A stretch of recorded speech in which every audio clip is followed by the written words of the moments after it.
और ब्रेक के बाद एक बार फिर से आप सभी दर्शकों का अन्नदाता कार्यक्रम में स्वागत है। बढ़ते हैं अगली प्रस्तुति की ओर।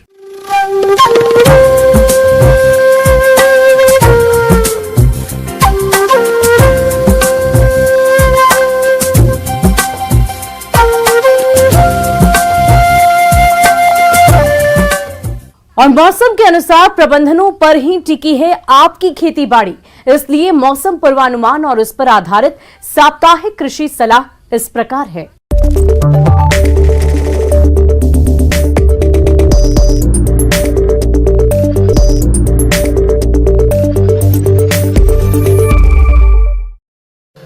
ग्रामीण कृषि मौसम सेवा, भारत मौसम विज्ञान विभाग, जवाहरलाल नेहरू कृषि विश्वविद्यालय, आंचलिक कृषि अनुसंधान केंद्र जबलपुर द्वारा भेजे गए मौसम पूर्वानुमान रिपोर्ट के आधार पर 3 से 4 सितंबर तक घने बादल छाए रहने एवं मध्यम बारिश होने की संभावना है। अधिकतम तापमान 33 से 34 डिग्री सेल्सियस और न्यूनतम तापमान 22 से 23 डिग्री सेल्सियस के मध्य रहने की संभावना है। आने वाले दिनों में हवा दक्षिण, दक्षिण पश्चिम व पश्चिम दिशाओं से बहने एवं 5 से 8 किलोमीटर प्रति घंटे की गति से चलने की संभावना है। ऐसे में इन क्षेत्रों के किसान भाइयों को सलाह दी जाती है कि जिन स्थानों पर अंकुरण कम हुआ है या फसल नष्ट हो गई है, उन स्थानों पर फसल की आकस्मिक कार्य योजना के अंतर्गत कम समय में पकने वाली फसलों जैसे बरबटी, ग्वारफली, सेमी, तिल, राम तिल आदि फसलों की बुआई करें। वर्षा आधारित एक फसली खेती में अरहर और अरंडी की फसल ली जा सकती है। मौसम खुलने के बाद बतर आते ही खरीफ फसलों में नाइट्रोजनधारी उर्वरकों का प्रयोग कतारों में करें। वर्तमान और आगामी दिनों में वर्षा की स्थिति को देखते हुए किसान भाइयों को सलाह दी जाती है कि जहां पर दलहनी, तिलहनी और सब्जियों वाली फसलें लगाई हैं, वहां उचित जल निकासी की व्यवस्था करें। बीज उत्पादन के लिए उगाई जाने वाली सोयाबीन की फसल में से अन्य किस्म के पौधों को निकाल दें, जिससे बीज की शुद्धता बनी रहे। वर्तमान समय में मक्के की फसल पुष्पन अवस्था पर है, अतः मौसम खुलने के बाद बत्तर मिलते ही नाइट्रोजनधारी उर्वरकों का अंतिम प्रयोग कतारों में करें। कुछ क्षेत्र में मक्के की फसल में अधिक नमी होने के कारण शीत फ्लाइट रोग के संक्रमण की सूचना मिली है। इसकी रोकथाम के लिए किसान भाई कार्बेंडाजिम 1.5 ग्राम प्रति लीटर या प्रोपिकोनाजोल 1 मिलीलीटर प्रति लीटर पानी के हिसाब से घोलकर तने में अच्छी तरह से छिड़काव करें। कुछ क्षेत्रों में मक्के की फसल में अधिक नमी होने के कारण तना गलन रोग के संक्रमण की सूचना मिली है। इसकी रोकथाम के लिए किसान भाई इन बताए जा रहे उपायों को अपनाएं। खेत में जल निकासी की उचित व्यवस्था करें। अधिक मात्रा में नाइट्रोजन उर्वरक का उपयोग न करें। कॉपर ऑक्सीक्लोराइड 3 ग्राम प्रति लीटर पानी के हिसाब से 12 से 15 दिनों के अंतराल पर छिड़काव करें। मक्का की फसल में फॉल आर्मी वर्म कीट का प्रकोप हो सकता है। किसान भाई फसल की सतत निगरानी करते रहें। खेत में फॉल आर्मी वर्म कीट का प्रकोप पाए जाने पर स्पाइनोसेट 45 SC की 0.3 मिलीलीटर मात्रा या इमामेक्टिन बेंजोएट 5 SG की 0.4 ग्राम मात्रा प्रति लीटर पानी के हिसाब से घोलकर छिड़काव करें। सोयाबीन की फसल में इल्लियों की रोकथाम के लिए टी या वाई आकार की 2 से 2.5 फीट ऊंचाई की 20 से 25 खूंटियां एवं फेरोमोन ट्रैप 8 प्रति एकड़ की दर से लगाएं। साथ ही साथ फसल की सतत निगरानी रखें। प्रति मीटर क्षेत्र में यदि 2 से 3 इल्ली पाई जाती है तो किसानों को यह भी सलाह दी जाती है कि पत्ती खाने वाले कीटों के हमले से फसल को बचाने के लिए क्लोरांट्रा नीलीप्रोले 18.5 SC की 150 मिलीलीटर मात्रा प्रति हेक्टेयर की दर से स्प्रे करें। किसानों को डेयरी पशुओं के बछड़ों को कृमिनाशक दवा देने की सलाह दी जाती है। पशुशाला में पशुओं को मच्छरों एवं अन्य कीटों से बचाव के लिए गीला कूड़ा कचरा जलाकर धुआं करें।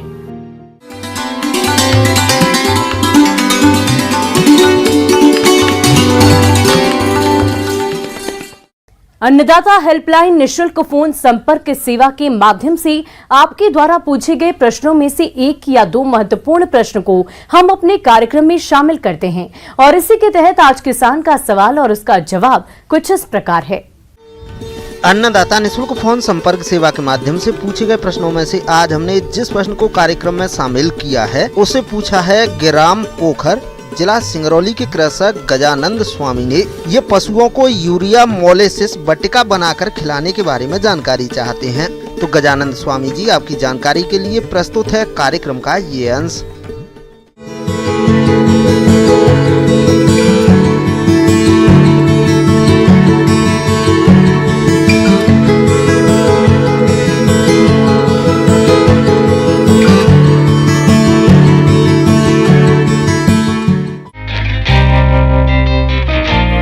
कृषि और डेयरी व्यवसाय आजीविका का एक महत्वपूर्ण साधन है। कृषि में आय की अनिश्चितता के कारण किसानों को समन्वित कृषि प्रणाली अपनानी चाहिए। इस क्षेत्र में अधिकतर पशुपालकों द्वारा अपने पशुओं को न तो संतुलित मात्रा में आहार दिया जाता है और न ही पूरक आहार का समावेश किया जाता है। पशु आहार की दिनों दिन बढ़ती हुई कीमतों के कारण प्रति लीटर दुग्ध उत्पादन मूल्य बढ़ रहा है, जिसके फलस्वरूप पशुपालकों को शुद्ध लाभ में कमी हो रही है। अतः पशुपालक वैज्ञानिक तरीके से पशु आहार प्रबंधन कर अपने पशुओं से अधिक दूध उत्पादन प्राप्त कर सकते हैं।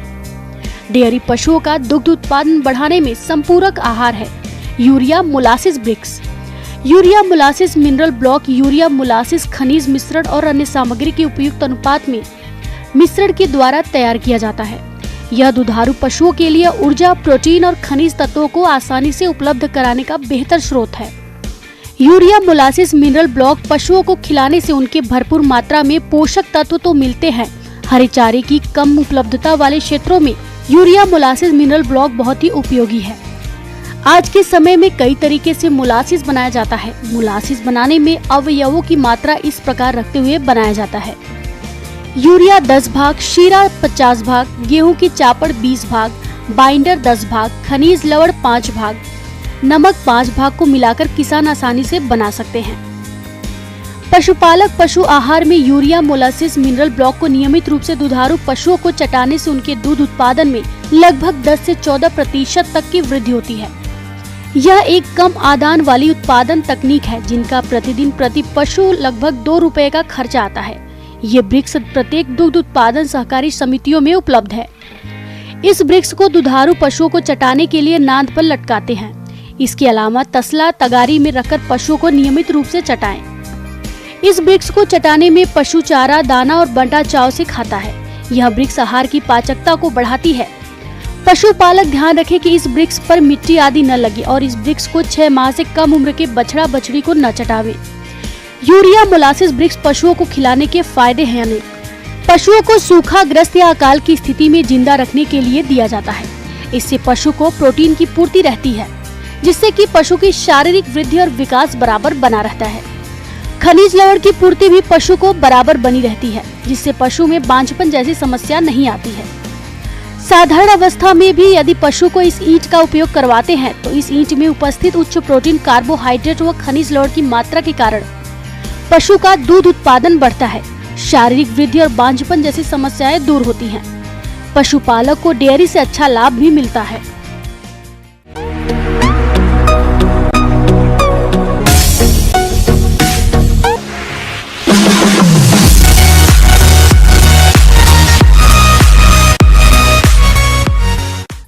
और आइए अब एक नजर डालते हैं राज्य की कुछ चुनी हुई मंडियों के प्रमुख फसलों के बाजार भाव पर।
किसान भाइयों, अन्नदाता आपकी